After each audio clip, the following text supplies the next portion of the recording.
우리 불자님들 반갑습니다. 오늘은 이곳은 안성 대원사 대웅전인데 주불은 어떻게 되고 좌우 협시불은 어떻게 되는가를 간단히 설명하도록 하겠습니다. 원래 대웅전의 주불은 석가모니 부처님이어야 되는데 우리 여기 대원사 같은 경우는 현판은 대웅전인데 여기 주불은 아미타 부처님을 모셨어요. 아마 그 여건에 따라서 그러는데 대신에 이제 탱화는 뒤에 있는 후불 탱화는 석가모니 부처님입니다. 본존이. 그럼 아미타 부처님인데 아미타 부처님은 우리가 서방 세계 극락의 어떤 그런 관장하는 부처님이십니다. 근데 아미타 부처님도 보면 아미타 삼존이라는데 좌우에 협시불을 모시고 있어요. 보살을. 그래서 보면 아미타 부처님을 봤을 때 오른쪽은 대세지 보살이고 또 세지 보살이라고 합니다. 그러니까 대세지 보살은 어떤 분이시냐면 쉽게 말해서 불광이라고 합니다. 그러니까 온몸에 빛이 바랍니다. 우리 아미타 부처님의 화현처럼. 그래서 모든 중생에게 어떤 지혜의 길로 들어설 수 있는 일종의 지혜의 광이라고 합니다. 지혜의 빛을 낸다.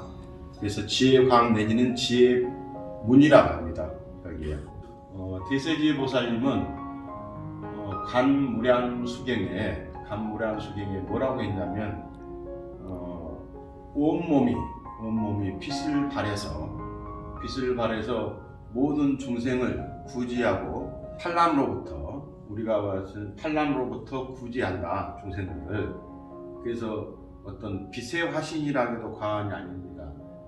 이마에 대세지 보살님의 이마에 보병이라고 합니다. 보병. 그래서 이마에 자세히 보시면 이마에 이렇게 보병같이 생기시는데 그 보병을 그 이마에 모신 보살님이 아마 대세지 보살님이십니다.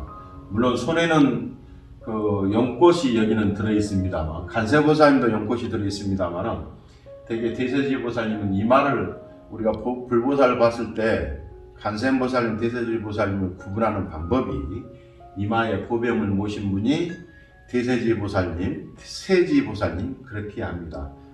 아미타 부처님의 오른쪽에 모셔져 있고요.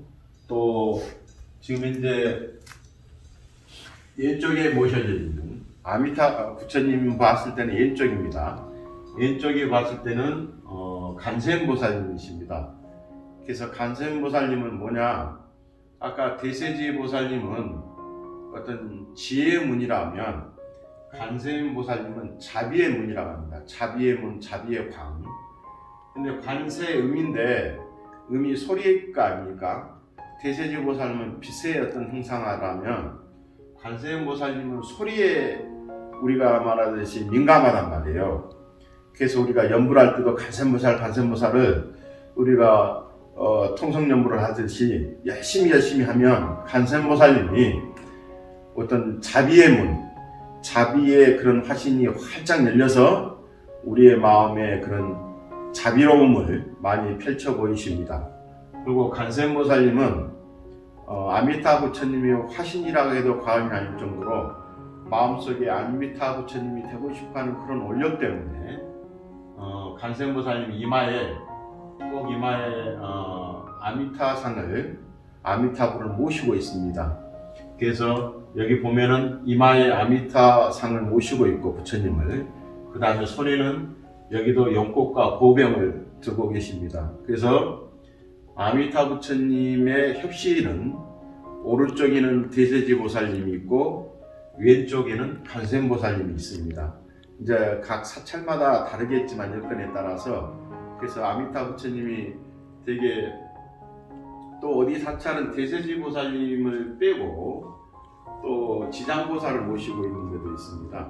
그래서 간센보살님과 지장보살을 모시고 있습니다만, 대개 아미타 부처님은 보통 대세지보살님하고 간센보살님을 모시고 있다라고 그렇게 알아두시면 좋겠습니다. 그리고 여기를 부처님을 모신 단을 상단이라고 합니다. 상단. 그래서 우측에 보면 여기는 신중단이라고 합니다. 그래서 신중단은 중단이라고 합니다. 상중하로 나눴을 때, 그러면 신중은 뭐냐? 우리가 보통 신중을 백사의 신중이라고 합니다만, 그 다음에 우리 하은경에도 보면 약창계에 대방강과 하은경 해갖고 약창계 속에 백사의 신중이 좀 무수히 많은 신중이 나옵니다. 그래서 이 사찰을 도량을 애호하는 신중이고, 또한 사신의 우리 불자님들도 애호하는 신중이고, 가정을 또 애호하는 신중이기도 합니다. 그래서 여기는 신중을 보면 이걸 신중탱이라 그러는데, 신중탱화에 그러면은 가운데에 모신 분이 누군가, 거기에 신중탱화가 좀 적으면 이렇게, 여기는 합장을 하고 계십니다만 되게 이렇게 긴 칼을 가지고 있는 분이 있어요. 무사처럼. 그래서 여기는 작은 탱화일 때는 동진보안보살이 여기 주위 가운데 중앙에 배치합니다만, 저희 탱화는 저 위에 손이 여러 개고 이렇게 얼굴이 여러 개지 않습니까? 금강보살이라고 하는데, 여기는 신중탱화의 금강보살이 중앙이고, 애호하는 수호대장경인 동진보안보살이 가운데 밑에 하단에 모셔져 있습니다. 그래서 이 신중단은 우리가 상중하로 나눴을 때 중단이라고 여기를 얘기합니다. 그래서 이 도량을 수호하는 수호신이기도 하고, 넓은 의미에서 우리 불자님들의 자신과 가정과 이웃을 애호하는 그런 신중이라고 생각하시면 될 것 같습니다. 그 다음에 마지막으로 영단이라고 하는데, 이제 대웅전을 다목적 공간으로 쓰니까 여기서 영단을 모시고 입회를 모시고 제사를 지냅니다만, 여기 보면은 그 가운데 나무 일루왕보살인데, 이제 줄여서 본래는 나무 대성 일루왕보살이라고 합니다. 그래서 입회가 오면 일루왕보살이 인도하에 일루왕보살님의 인도하에 입회단에 정착을 합니다. 그래서 일루왕보살 위에는, 저희는 이제 저 위에가 배 모양도 있고 용도 있는데, 용의 모양을 띤 배가 있지 않습니까? 우리를 인도해 준다. 어디로? 우리를 아미타 부처님한테 서방용토에 인도해 준다는 그런 의미로. 그래서 저 배가 용의 모양으로 해서 용자 배선자에서 저걸 반야용선이라고 합니다. 용선인데 지혜를 싣고 가는 배다. 반야가 지혜니까.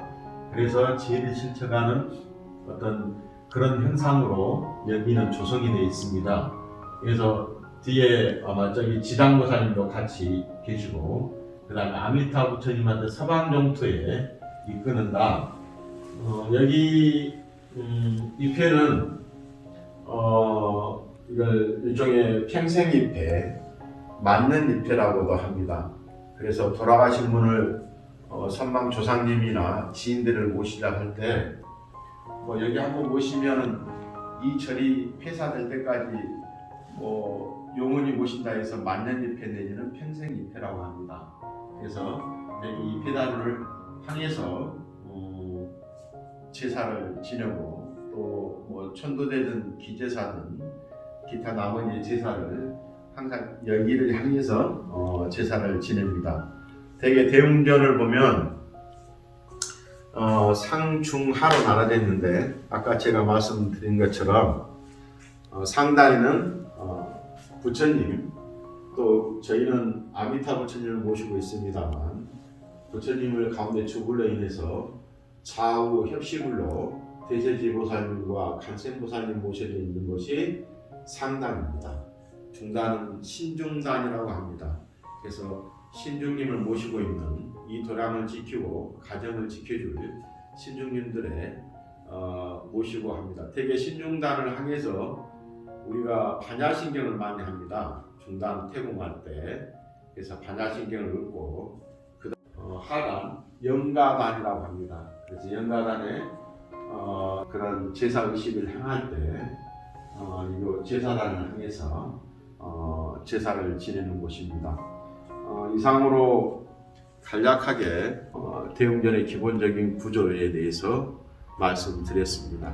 성불하십시오.